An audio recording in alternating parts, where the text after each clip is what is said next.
Today live February 25, 2021 World News Headlines. Poorer Texans already had trouble paying energy bills, then came the storm. Majority of Americans support $15 minimum wage, Reuters/Ipsos poll shows. Affirmative action opponents ask U.S. Supreme Court to take up Harvard case. U.S. Capitol Police quickly overwhelmed by insurrectionists on January 6, acting chief says. Supporters of Myanmar military coup rampage in Yangon. Special report, in Germany's Black Forest, Putin critic Navalny gathered strength and resolve. Poorer Texans already had trouble paying energy bills, then came the storm. Cleopatra Mancha had already lost her job in the pandemic. Then the winter storm came to her home state of Texas. We had all the pipes bust in our house. It wasn't just one area, it was everywhere. In the bathrooms, our sinks, where our washer and dryer are, she said. So we're not having to just try to pay just our electric bill, we have to pay for all these repairs, too. The 44-year-old mother of two in Arlington, Texas, choked back sobs. Energy insecurity among poor and middle-class Americans had already deepened because of the economic crisis the pandemic created, according to experts. Even before the pandemic, low-income households in Texas were spending 10% of their income on energy, compared with 2% for the better off. Energy-burdened poorer Texans have been forced to buy less food to keep the lights on 1 month, or put off purchasing clothes another month to keep the heat going. In Texas last week, 4 million people were without power for days, and half saw water services disrupted. Across the United States, experts say, households will suffer unless energy policies are reworked, grid infrastructure improved and deep investments made to fix the 30 million housing units that have serious physical or health hazards, over 1/5 of the nation's total. Dana Harmon is the executive director of the Texas Energy Poverty Research Institute, which has been tracking increasingly unaffordable electric bills in lower-income communities and in neighborhoods of color. The pandemic has forced people out of work and at home for increasingly long periods, including children learning at a distance. That has increased demand for household energy consumption. Now when you put a storm on top of that, Harmon said, you see people facing real danger. There has been much attention cast on energy bills exceeding $10,000 for some Texas customers subject to variable energy market prices. Harmon said those customers only make up about 0.2% of all consumers in the competitive electricity market. She is more concerned about the 3.5 million low-income households across Texas that have already been paying a disproportionate chunk of their income for energy and likely face higher bills, as fuel costs have risen for utility companies. Harmon said a saving grace from the widespread blackouts might be that leaders in Austin who are making decisions on planning for energy systems, along with industry leaders in Houston and elsewhere, keenly experience what it's like to go without energy during a crisis, and I hope we would see more empathy for what energy insecurity feels like. Other advocacy groups like the Southwest Workers Union in San Antonio say landlords are finding loopholes to evict tenants behind on rent and a wider moratorium on evictions is needed. Michelle Romero, National Director for Dream Corps, an environmental, technology and social justice group, said that the grid in Texas and across the United States needs to be modernized to increase energy security. Romero also said federal programs meant to help low-income households by offering funds for weatherization or bill relief badly need more funding and to be reworked so they cover more people. A study released by Dream Corps on Wednesday found 30 million homes across the United States have serious physical or health hazards, from asbestos to structural damages, making it impossible for many to properly heat or cool their homes. The damage can also disqualify the homes from obtaining federal aid in the first place. Romero said that just as the pandemic has allowed a wider public to see the intersections between race and healthcare disparities, she thinks the events like the Texas freeze are driving home the realities about who bears the brunt of extreme weather events. Who is impacted first and worst by events like we saw in Texas is absolutely an issue of income inequality and racial injustice, she said. Majority of Americans support $15 minimum wage, Reuters/Ipsos poll shows. Washington, a majority of Americans support the idea of more than doubling the minimum wage to $15 per hour, a Reuters/Ipsos poll showed on Thursday as Senate Democrats await a ruling on whether they can tuck that measure into a $1.9 trillion COVID-19 relief bill. Democrats, who narrowly control the House of Representatives and Senate, are trying to pass the progressive policy without Republican votes through a maneuver known as reconciliation, which allows them to act with just a simple 51-vote majority rather than the chamber's normal 60-vote requirement. The Senate's parliamentarian on Thursday is expected to decide whether the rules will allow them to use the coronavirus spending bill to enact a sweeping wage policy.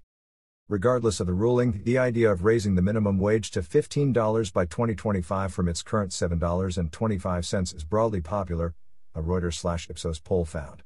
Some 59% of respondents said they supported the idea, with 34% opposing it. When told that raising the minimum wage should lift some families out of poverty, but government economists also expect it could eliminate some low-income jobs, potentially making some families worse off, 55% of respondents said they supported it. About 40% of American adults said that they would benefit, either personally or through a member of their family, if the U.S. raised the federal minimum wage. Even if the Senate parliamentarian, Elizabeth McDonough, rules that the minimum wage can be passed through reconciliation, it will not change the fact that the proposal faces an uphill battle in the Senate. Democrats are not united in support with two of their number, Joe Manchin of West Virginia and Kyrsten Sinema of Arizona, against the idea. There is broader support in the Senate to raising the minimum wage by a lesser amount, and not through reconciliation. Two Senate Republicans, Tom Cotton and Mitt Romney, on Tuesday proposed increasing the minimum wage to $10 an hour. The Reuters/Ipsos poll was conducted online, in English, throughout the United States between February 18 and February 24. It gathered responses from 4,430 adults, including 2,158 who identified as Democrats and 1,482 who identified as Republicans. The poll has a credibility interval, a measure of precision, of plus or minus 3 percentage points. Affirmative action opponents ask U.S. Supreme Court to take up Harvard case. Boston opponents of policies used by universities to increase their numbers of Black and Hispanic students asked the U.S. Supreme Court on Thursday to prohibit Harvard University's consideration of race in undergraduate admissions in a case that could end such affirmative action programs. Students for Fair Admissions, a group founded by anti-affirmative action activist Edward Blum, asked the justices to hear its appeal of a lower court ruling upholding Harvard's race-conscious admissions. A lawsuit backed by Blum accused Harvard of discriminating against Asian American applicants. Blum previously backed a lawsuit by a white woman challenging the affirmative action admissions policies of the University of Texas, leading to a 2016 Supreme Court ruling upholding the consideration of race in college admissions. The Boston-based First U.S. Circuit Court of Appeals in November ruled in favor of Harvard, deciding that the Ivy League school's consideration of race was not impermissibly extensive and was meaningful because it prevented racial diversity from plummeting. A federal judge also ruled in favor of Harvard in 2019. Legal experts have said the appeal offers the Supreme Court a possible vehicle to end more than 4 decades of allowing race as a factor in higher education admissions. Now with a 6-3 conservative majority, the court has moved rightward since the 2016 ruling. It is our hope that the justices will accept this case and finally end the consideration of race and ethnicity in college admissions, Blum said in a statement. Affirmative action is a policy under which racial minorities historically subject to discrimination are given certain preferences in education and employment. Blum's group, which includes Asian Americans who were denied admission, argued that Harvard's actions violated Title V of the Civil Rights Act of 1964, which bars racial discrimination under any program receiving federal financial assistance.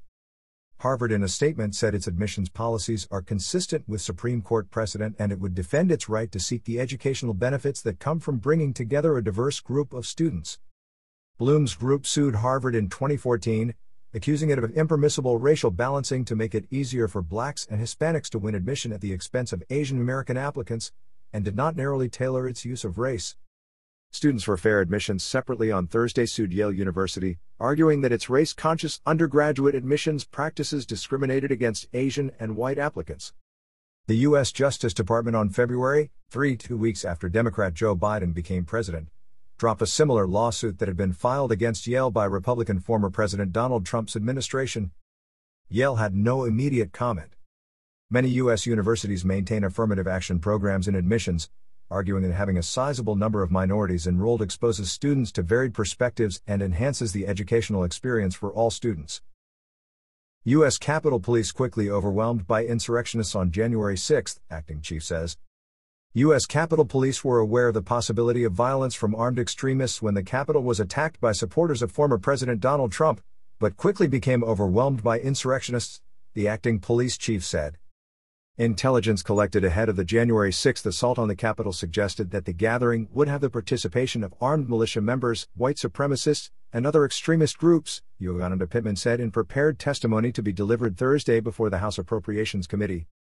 Pittman was the assistant chief of police of the department's Protective and Intelligence Operations on January 6 and said she was responsible for its Intelligence and Interagency Coordination Division, ICD. Trump supporters saw January 6 as the last opportunity to overturn the results of the presidential election, and their sense of desperation and disappointment may lead to more of an incentive to become violent, the EEC said in an assessment issued on January 3, according to Pittman. While the department was prepared to neutralize and remove individuals or groups engaging in civil disobedience or violence among the demonstrators, it was quickly overwhelmed by the thousands of insurrectionists, many armed, who immediately and without provocation began attacking officers, bypassing physical barriers, and refusing to comply with lawful orders, Pittman added.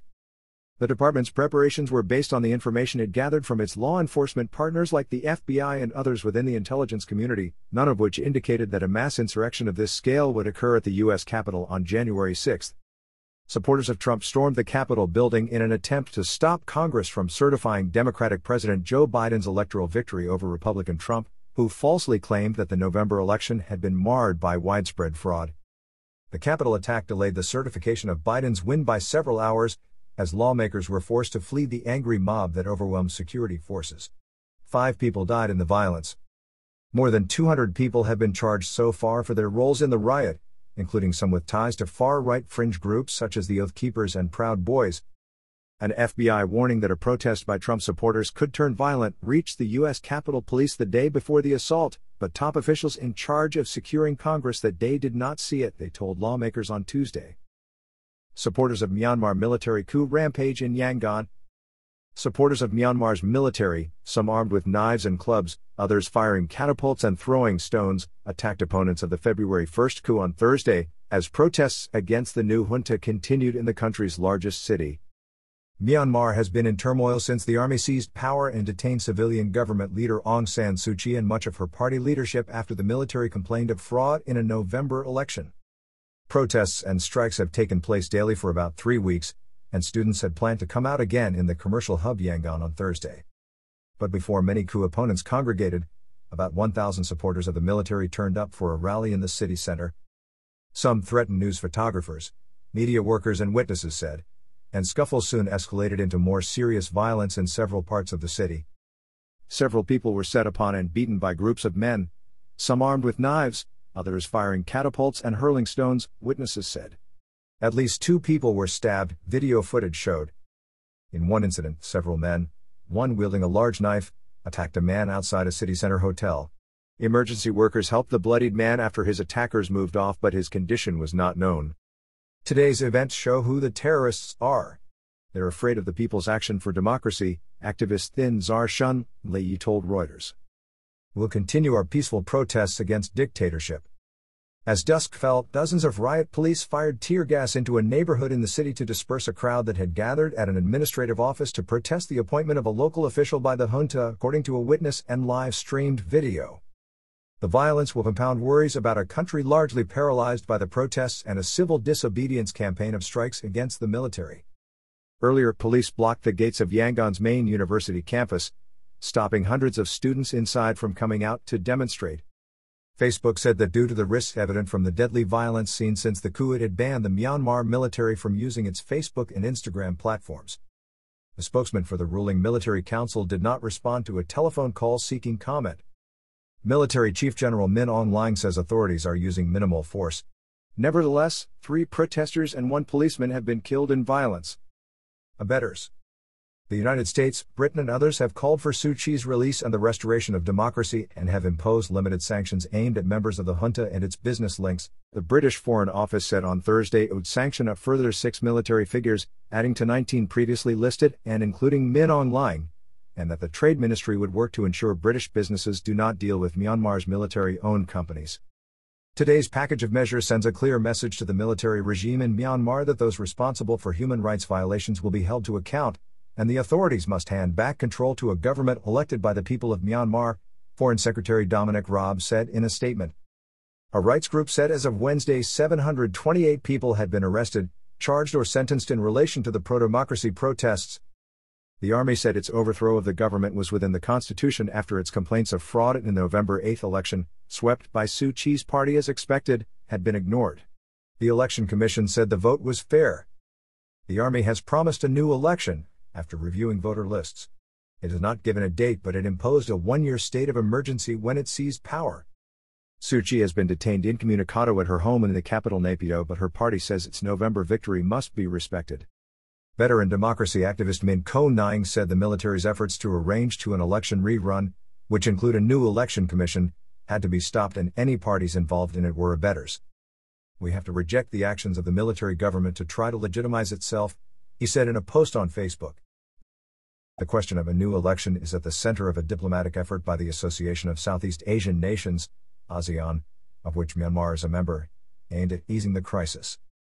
Indonesia has taken the lead in the attempt, and its foreign minister, Retno Marsudi, met her military-appointed Myanmar counterpart, Wannamong Win, for talks in Thailand on Wednesday.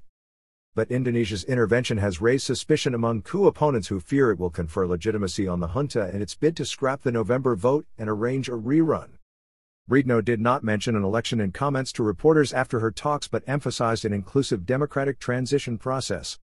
A Reuters report this week cited sources as saying Indonesia was proposing that ASEAN members send monitors to ensure the generals stick to their promise of fair elections, which would imply accepting the November result was void. Protesters gathered outside the Thai embassy in Yangon on Thursday chanting "Respect our vote." Special report: in Germany's Black Forest, Putin critic Navalny gathered strength and resolve.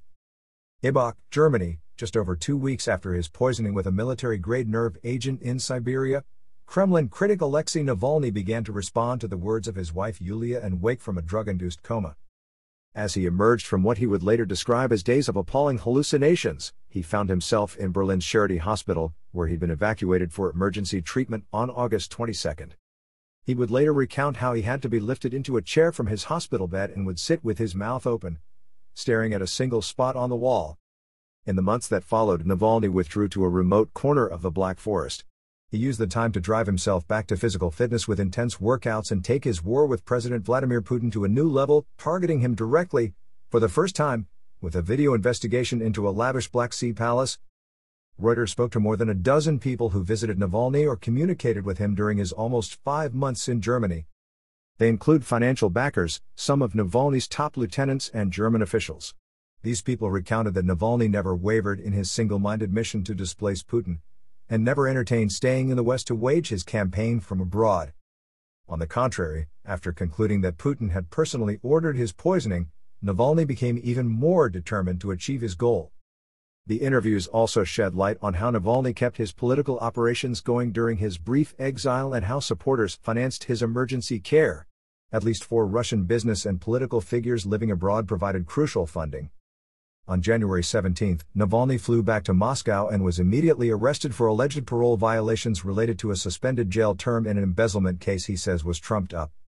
Fallout from Navalny's poisoning and arrest has convulsed Russia's relations with the West, already at a post-Cold War low, with Moscow raising the prospect of a rupture in ties with the European Union and the West weighing new sanctions.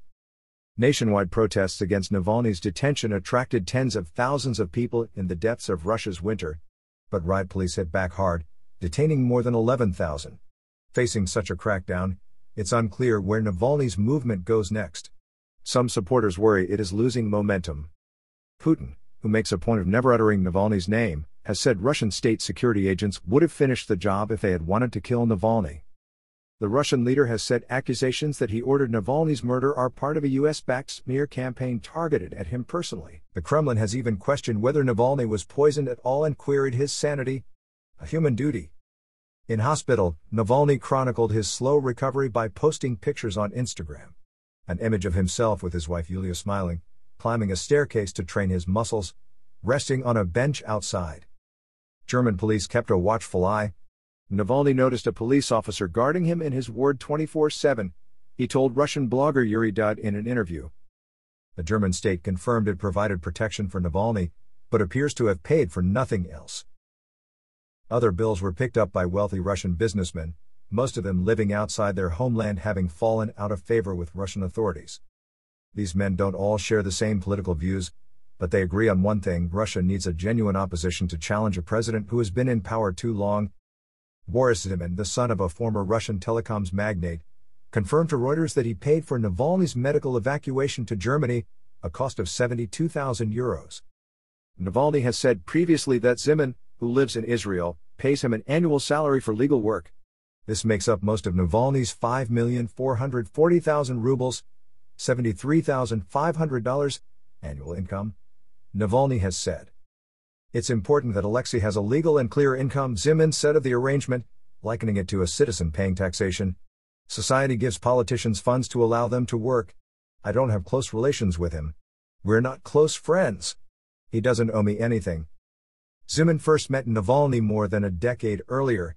At the time, Zeman's father was one of Russia's most celebrated philanthropists. His charitable foundation, which provided grants to young scientists and mathematicians, closed in Russia in 2015 after the Justice Ministry branded it a foreign agent or entity because it banked abroad. 3 other prominent Russians told Reuters they paid medical bills estimated at up to €70,000 in total. London-based Yevgeny Chichvarkin, who made his fortune in mobile phones before falling out with Russian authorities, US-based Sergei Alexashenko, a former deputy chairman of Russia's central bank, and Roman Ivanov, an executive at Russian internet firm Yandex, who also now lives abroad. Ivanov said he consulted with his wife before agreeing to transfer an undisclosed sum, a fairly large amount but less than a third of the total, he said, to Charity Hospital. I transferred money from my European account, which is registered with the Russian tax service, nothing secret. And in general, it seems to me that there should be no complaints against me. What have I done? I helped pay for a patient's treatment. I didn't finance the revolution, but helped to cure people. Ivanov said he doesn't think of Navalny as the ideal presidential candidate, but the same people shouldn't sit in power all the time. Alexashenko, once one of Russia's leading liberal voices, said he considered it my human duty to make a financial contribution towards Navalny's treatment. Chichvarkin, a long-standing supporter of Navalny, said the two men had a shared outlook. Chichvarkin left Russia in 2008 after law enforcement officials raided his company's central Moscow office. If I don't try, I'll never know. After his discharge from hospital, Navalny resurfaced in mid-October in the Black Forest village of Ibok, set in a high valley. Locals told Reuters he flew in late at night by helicopter. Navalny moved with his wife and son into an apartment in an upscale complex with views towards the Swiss Alps. Armed police guarded their new home. Bjorn Lieber, 23-year-old physical trainer, was hired to help Navalny regain his fitness. Lieber told Reuters he got the job when one of Navalny's assistants walked into a gym in the nearby town of St. Blasian and asked for a trainer who spoke English and could keep a secret. At the start, Lieber said Navalny had lost a lot of strength. He barely could muster 5 push-ups, and they were shaky push-ups at that. He struggled to get into a car. The two men spent hours boxing, juggling and running. They also used a countercurrent swimming pool in the basement spa. His motivation was enormous. When we were boxing, and he was genuinely shot, and I told him, come on, another 3 strikes, he gave me another 3 or even 5, said Lieber. When not exercising, Navalny worked on his MacBook or went sightseeing. Villagers spotted him hiking or jogging. He was full of questions about German local government, said Ibok's mayor, Helmut Kaiser. Lieber's grandmother gifted Navalny a Black Forest cake, layered with cream and laced with cherry schnapps. Lieber recalls asking Navalny if he thought it was a good idea to return to Russia. If I don't try, I'll never know, was the reply.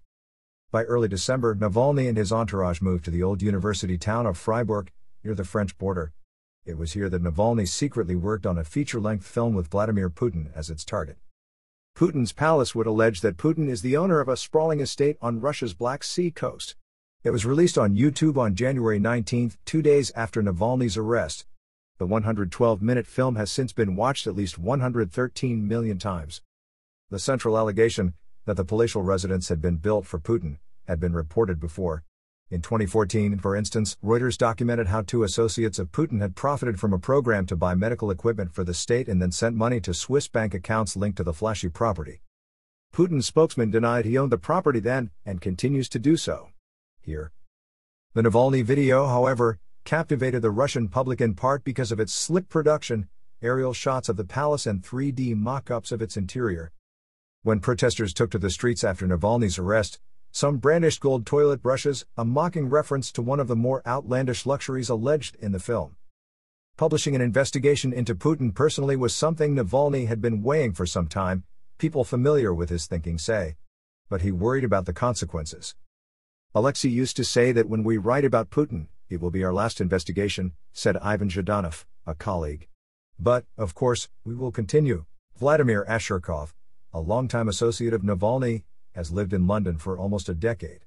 He sought political asylum in Britain after Russian authorities accused him of embezzlement, a charge he denies and says is politically motivated. Going after Putin isn't easy, he told Reuters. With others you can look at offshore companies and accounts. Putin is careful. Ashurkov shared a Zoom dinner with Navalny and his wife a few weeks after Navalny regained consciousness, and he noticed a hardening of his friend's resolve. As he became more and more convinced of the involvement of Putin in his poisoning, he became more and more focused on trying to expose Putin's actions, Ashurkov said. This shift in mood was noticed by Christo Grosev, lead investigator of British open-source news project Bellingcat. Grosev interacted with Navalny on another investigation, around the same time as the Putin Palace expose, that identified Navalny's alleged poisoners as agents of Russia's FSB intelligence. The Kremlin has dismissed the report. He had a strong hypothesis that nobody in Russia would have access to Novichok, the chemical used to poison him, without the consent of the Kremlin. Navalny shot and produced much of his video investigation about Putin at Black Forest Studios in the small town of Kircharden. One of the studio's owners, Nina Gwyn Weiland, told the local Stuttgarter Nachrichten newspaper that she had no idea who had hired the space until Navalny showed up. The staff was sworn to secrecy, she said. Navalny and his team, of around 20 people, worked long hours, unwinding at the end of the day in the studio bar. Contacted by Reuters, the studio declined to comment further. Navalny filmed segments elsewhere too. Notably in Dresden outside the apartment where Putin used to live when he worked for the KGB in the 1980s, and in Berlin where Navalny visited the archives of the Stasi secret police to see Putin's identity card. In mid-December, Navalny declared his poisoning case solved. I know who wanted to kill me. I know where they live. I know where they work. I know their real names. I know their fake names. I have their photos, Navalny said in a video, summarizing the findings of the Bellingcat investigation. This is a story about a secret group of murderers from the FSB that includes doctors and chemists. A few days later, he announced he had phoned up one of his would-be killers and tricked him into disclosing details of the murder plot, including that poison had been placed in Navalny's underpants. Reuters couldn't independently confirm his assertions. Russian authorities dropped unambiguous hints that he would be jailed if he returned. These included a move by state investigators to open a new fraud case against Navalny, a charge he denies. Moscow is my city. Some of Navalny's supporters hoped he would stay out of Russia, at least for a while, for his safety, but they soon realized he was determined to return home as soon as possible. Ashurkov, Navalny's friend in London, said he wanted to plant the idea that Navalny has options, that he can engineer a life outside Russia for a while, that he would at least consider it. But when I looked at him and talked to him and started reading what he was writing, I understood that returning to Russia was his sole aim, and there was no talking to him about this. Zimin, who paid for Navalny's emergency flight from Siberia to Berlin, believes Navalny understood that he had a path to remain in Germany and live a normal life. He had already achieved a lot. But he wouldn't have the same influence. And he made his choice. It seems to me he made his choice before he even began to think about what might happen. He acted according to his principles and values, which prevailed over everyday concerns. A German official confirmed to Reuters that Navalny made no request to stay. We didn't receive an asylum request. He is a free man and he returned out of his own free will. Navalny used Instagram to announce his planned return to Russia. It was never a question of whether to return or not. Simply because I never left. I ended up in Germany after arriving in an intensive care box for one reason: they tried to kill me, Navalny wrote. Russia is my country, Moscow is my city, and I miss it. Having made his flight details public, Navalny was accompanied by a gaggle of journalists on the flight, with his wife, to Moscow. Before arriving, his plane was diverted to another of the city's airports to thwart his supporters who were waiting to greet him. His arrest was swift. 4 masked police officers intercepted him at passport control. Navalny, after kissing his wife Yulia on the cheek, walked away with them. 2 days later, Navalny's allies released their Putin Palace video. At least 9 of Navalny's allies inside Russia were then detained one by one for what the authorities said were illegal calls for protests amid a pandemic. Some were put under house arrest, where they remained, cutting them off from the internet and their mobile phones. Others fled the country. A couple of weeks later, a Moscow court jailed Navalny for nearly 3 years for parole violations, ignoring a Western outcry over his treatment and nationwide protests that had attracted tens of thousands in the middle of winter. Some supporters wondered if he should have waited longer before returning, perhaps closer to parliamentary elections that are due in September, when the weather for protests would be better. Chichvarkin, London-based ally who helped pay for Navalny's treatment, said he counseled caution when he visited Navalny in the Black Forest. I advised him to wait because it was dangerous, but he'd already decided everything. It was useless, he told Reuters. Alexashenko, the former deputy central bank chairman, said it was debatable whether the timing of Navalny's return could have been any better. If Navalny had stayed in Germany, he said, 6 months from now the Kremlin, and Kremlin media, would have said, your team is in prison and you are hiding over there. Leonid Volkov, Navalny's chief of staff, based in Lithuania, said the timing of Navalny's return was never in doubt. It was always clear that as soon as the doctors said it was possible for him to return, he would have to return. There was no strategizing, Volkov told Reuters. In recent weeks, Russian state media have sought to remind Russians of Navalny's past flirtation with far-right groups. In videos from 2007, Navalny likened militants in Chechnya to cockroaches and espoused deporting migrants, saying, "We have the right to be Russian in Russia, and we will defend that right." In 2008, when a short war broke out between Russia and Georgia, he insulted Georgians, calling them rodents. He would later offer a qualified apology. Navalny has moved away from such rhetoric in the last decade. Allies say these early comments were an attempt to form a broad-based anti-Kremlin alliance, which meant engaging with hardcore nationalists too. In the latest legal jousting on February 20, a Moscow court found Navalny guilty of slandering a World War II veteran. Navalny has said authorities are attempting to tarnish his reputation. Funding for Navalny and his allies has surged, much of it in hard-to-trace Bitcoin donations, according to data reviewed by Reuters. Bitcoin donations worth nearly $300,000 at current prices were received from January 1 to February 11, the data showed. At least 2 financial backers confirmed to Reuters that they have increased their regular donations. Navalny's supporters don't expect any rapid change in Russia. Alexashenko, who helped pay for Navalny's treatment, believes only further mass protests can pose a real challenge to the Kremlin. Lieber, the personal trainer, said he sent Navalny a text message after his return to Russia and arrest. "Stay strong," it read. There's been no reply. There are no cell phones in prison, Lieber said. Don't forget to comment below with your common sense and subscribe to your podcast. This helps bring the podcast to life and grow it. You can follow us on Instagram, Twitter, Facebook. We can't wait to continue this adventure with you. Support us on PayPal. Thank you very much and enjoy listening.